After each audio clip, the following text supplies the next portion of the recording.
Welcome to Podcast 83, a regular look at the news, stories, and trends related to Michigan's 83 counties from the Michigan Association of Counties. Good afternoon, everyone. Welcome to Podcast 83, the podcast put on by the Michigan Association of Counties. Today, we are joined by Sarah Mills, who is the director at the Center for Empowering Communities at the University of Michigan. So go blue to you Michigan fans out there. Yes, you heard me say go blue, so you guys can hold that over my head at some point. But today, Sarah was recently at our conference. She did a great job kind of talking about the renewable energy siting law that's going into effect here this year, this November. And we wanted to talk about that a little more today.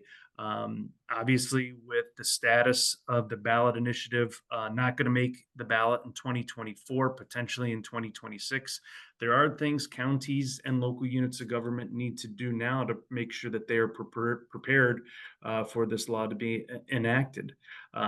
So Sarah, thanks for joining us today.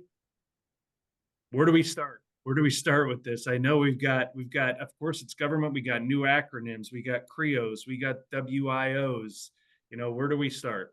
Yeah. So, I think one of the things that's really important is to think about like what the law does and what it doesn't do. So zoning is still in effect. Like local governments can still zone for renewables.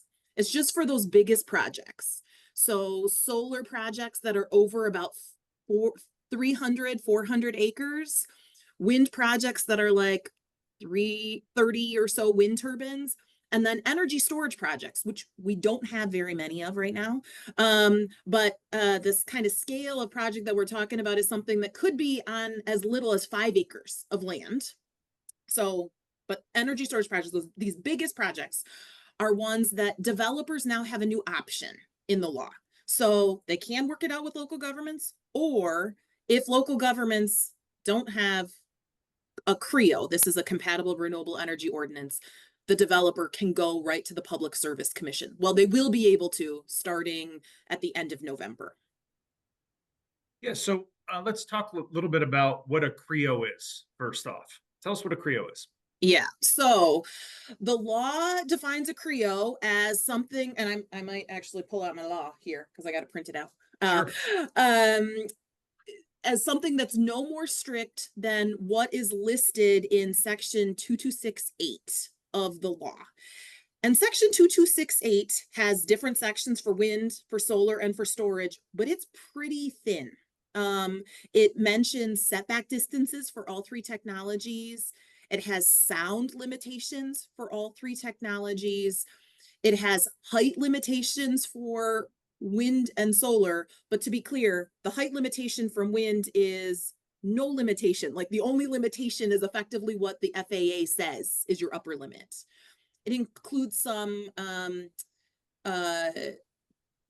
lighting guidelines, so like dark skies compliant lighting for batteries and solar. And for wind, it requires installing kind of a light emitting, like a light reduction technology that the Public Service Commission may be able to temporarily waive for the developer, but like pretty much that's it. So a thin set of strict requirements. And then it also requires, it also allows local governments to kind of have the things that are required in a normal kind of site plan. But the question that a lot of communities have is that it? Because the law nowhere mentions things like vegetation. So it's real common around wind and, well, not so much wind, but around solar farms to require like trees and shrubs to be planted. That's not mentioned anywhere in the law. And so a big question that people are grappling with is that allowed? And the reality is we don't 100% know yet. And actually, before we get too far into this, I should say there's a whole bunch of things that are still not known. The Public Service Commission staff has been working through a stakeholder engagement process. They've had, I don't know, like 6 different meetings, pulling in folks to talk about what it is that like the people, community members developers want to know from the Public Service Commission as they work to implement this law. And so the Public Service Commission has been taking feedback, issuing some of their initial draft kind of thoughts. They call them straw proposals. But at the end of this month, they will issue kind of their first full formal set of kind of how they plan to implement the law. It's not technical rules, but it's kind of their instructions. And hopefully it'll answer some of these additional things. So right now there's still like, what's in a CREO? We don't 100% know, but hopefully that'll be cleared up. Yeah, so here we are beginning of June, a law that's going to go pretty much into effect in November, and we still have a lot of variability out there on a lot of questions, I guess, on what's considered part of the CREO and not part of the CREO. So let's talk about the process for a developer. I'm a developer. I want to come into your community. You're the zoning local unit of government. What's going to happen here? You have a CREO, let's say. So, well, the developer, before they like have a site plan anyway, right? They've already been in your community. They've been talking to landowners, because just to be clear, there is no power of eminent domain conferred in any of this. Like, they still have to find willing landowners, Right. The site, right, who want to have wind, solar, or battery storage on their facility, on their land. So they're going around trying to find landowners. Then they've got their project cooked, more or less. And they're going to go to the local government and they're going to say, we got this project. Do you have a CREO? This is what the law requires. The local government has effectively 30 days to say whether or not they have a CREO, a compatible renewable energy ordinance. And if they do, then effectively the state level process stops and the local government has to submit a site plan in keeping with whatever the local zoning, what the CREO part of the local zoning says they need to do. Again, it's probably less requirements than what a local zoning authority has typically done, just based on what we think a CREO can include, but they've got to work it out in whatever process the local government says.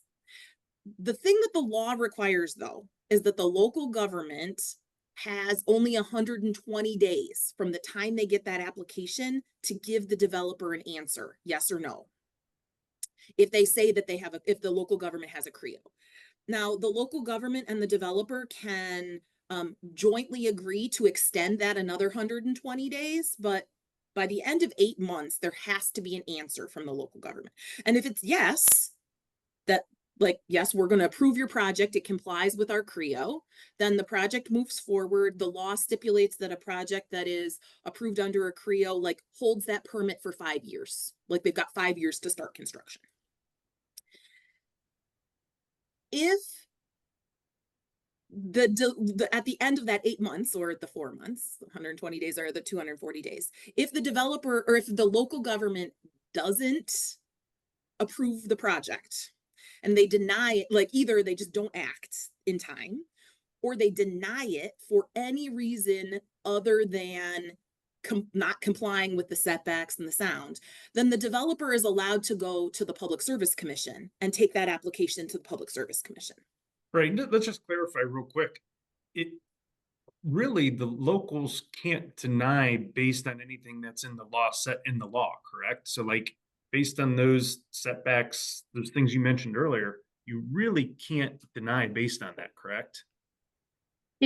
Well, you can, if the law says that it's 300 feet from a house and the site plan before you says that it's 240 feet, then you can deny that. Yeah. The thing is, if you deny for anything else that's not in the law, Right. Then the developer can go around you. And the thing is that there's a consequence associated with that. Because if you say you have a CREO and either don't act on it or deny a project, then when the developer goes to the state, it's a little bit quicker because they don't have to hold this public meeting, and we can get to the just send it to the state path in a minute. But they don't have to hold a public meeting, but also normally in the state path, they have to put money into an intervener fund for local governments to effectively be able to hire lawyers and have their say in front of the Public Service Commission.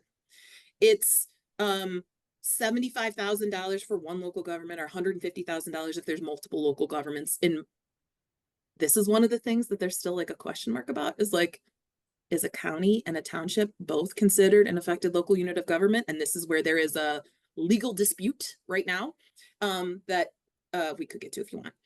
But anyway, there's some money set aside for local governments to like hire the lawyers to have their say at the Public Service Commission.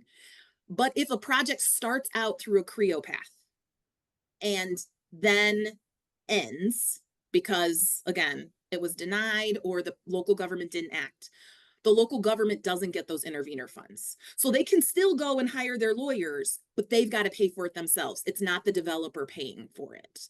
So that's one of the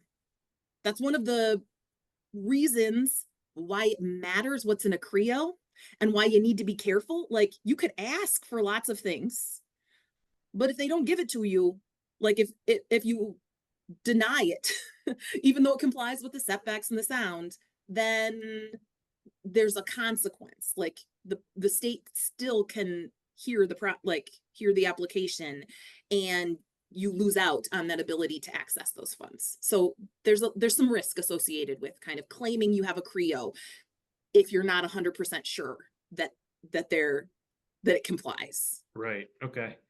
Madeline, did you want to add in something there?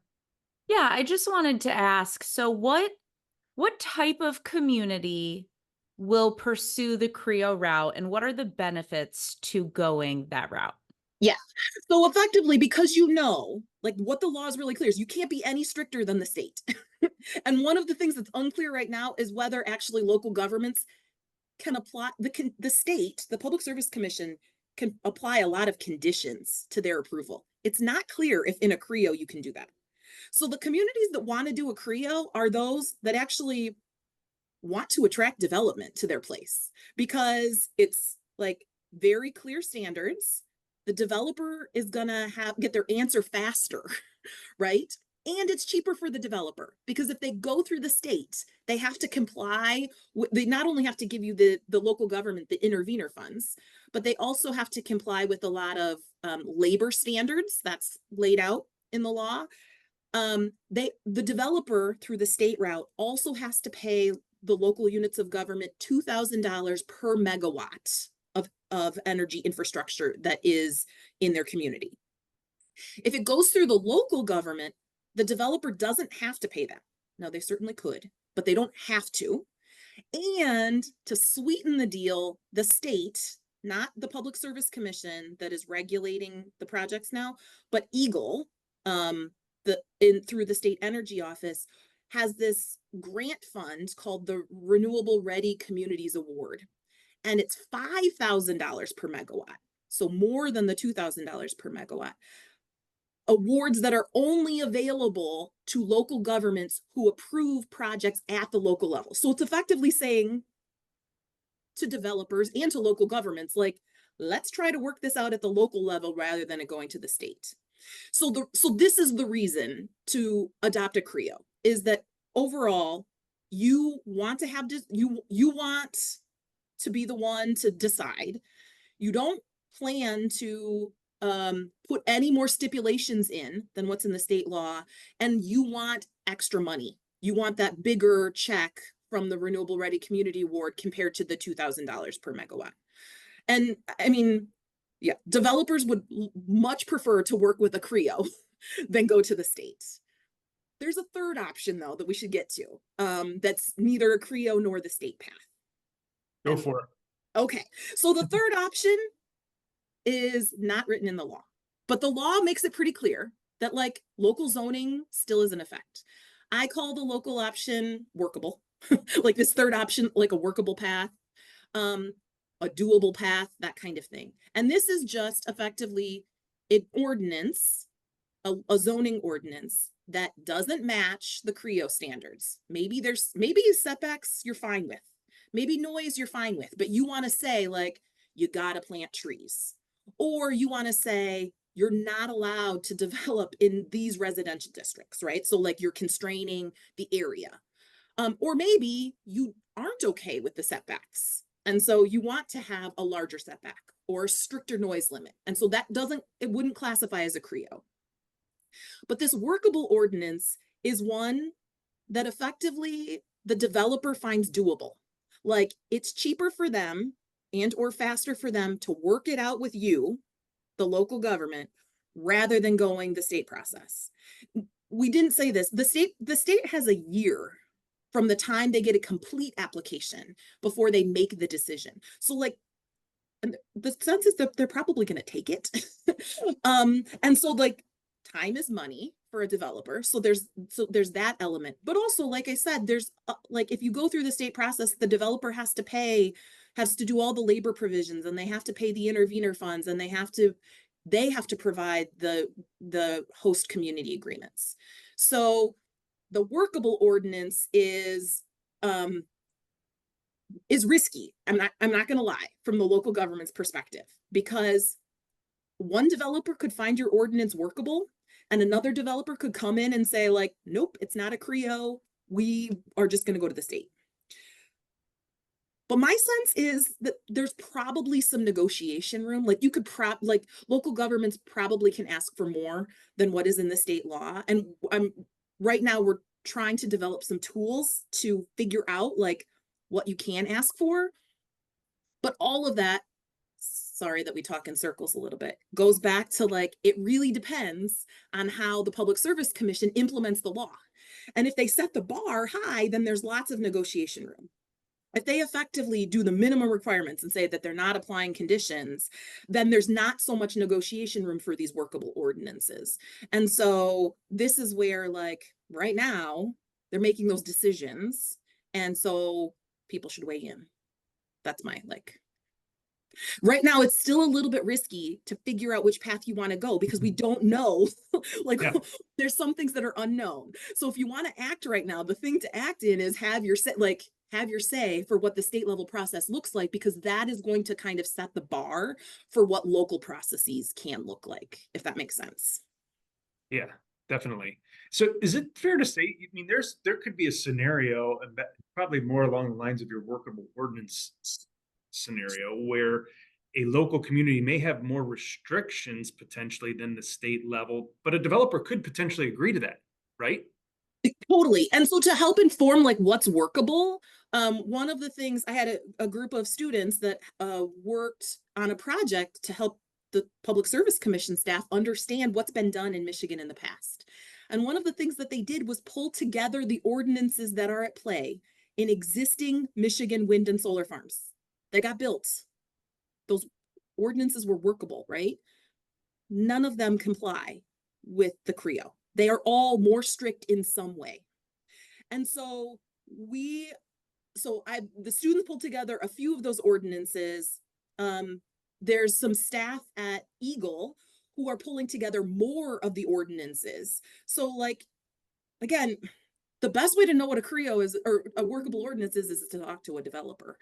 But we also have, like, I'm trying to like work with a team of people to pull together like what has been workable in the past. Mm-hmm. So you can get a little bit of a sniff test. Yeah. That was my long answer to say like, yeah, like, and even most of the projects, reiterating, in the state that have been built are more strict in some way. They're not all like, they're not more strict in all of the ways. It's not like some places have more strict setbacks. Some places have more strict noise requirements. They've all been done in zoning. So they've all said like, you can do it in this area of the county and not in this area of the county. And it's not clear that within a CREO you can do that. Like that you can say these zoning districts are off limits. But I think that there's room definitely for like being able to work it out. Yeah. Of course, that being said, and that'll be great data to have to see where the ordinance have been, but the developer didn't have the option in the past to go anywhere else. So there is that component. They didn't. And so some of the critique that I'll be real honest that I've heard is just because we did it in the past, it doesn't mean we're going to do it in the future. And that's true. And again, having a workable ordinance, there's nothing to stop a developer from just going around the local ordinance and going straight to the state. I mean, the other thing that's just in play here too, to prepare your members that do have zoning jurisdiction. We have for the last 5 years, we've put together a zoning database of all of the zoning ordinances in the state, or all that we could gather. And so we went through and read them for setbacks, just the things that are in the law. Mhm. And there are practically no wind ordinances that comply. Like, in part because many of them have some kind of height limit that don't match, but also like the sound limits. They'll have a sound limit from something that is not listed in the law. And again, not listed in the law may mean that it's just not allowed. Mhm.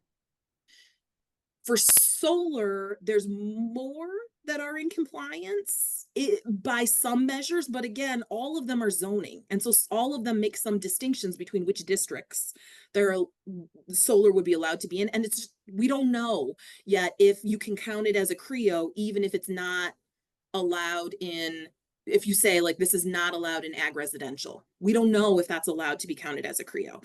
So, everybody, whether you want to go, if you want to go the CREO path, you're probably going to have to change your ordinance.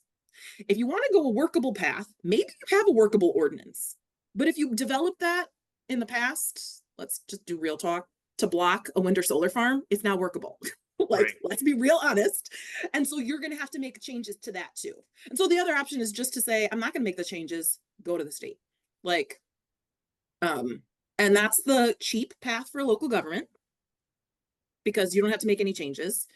You can push any controversy that there might be about the project to the state. But the loss here, again, and like, you're guaranteed some revenue, like you're Mhm. guaranteed this $2,000 per megawatt. If you approve it at the local level, though, you get this $5,000 per megawatt. So there's a balance. Yep. So the PSC is wrapping up their kind of rulemaking process. They'll have something formal by the end of June. Yep. Law takes effect early November.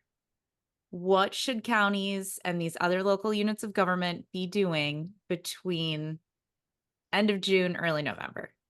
Okay, so as soon as things come out at the end of June, counties should go and read what the rules are and weigh in. Because it's important that communities have their say in how this will be implemented, and like, help Public Service Commission staff understand, like, this is going to work, this is not going to work, right? So I think that that's a really important thing to do first. The other thing is that you should start to have some sense of like which path you're likely to take. And most counties probably do have a planner on their staff.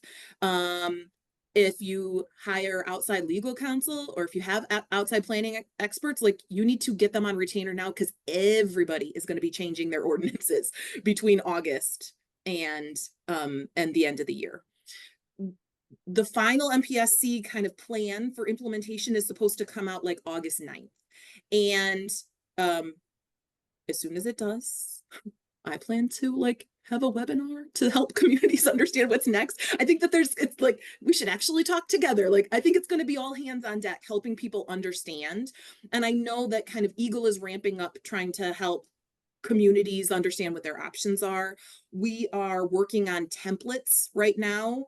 I don't know that it's going to be done, because in time, that are effectively like pulling together, here's the old solar zoning template, like, here's how you might fill in the blank to be workable, based on what other communities did. But that's one of the things that we're working on. But that's the participate in the process. Get your lawyer ready.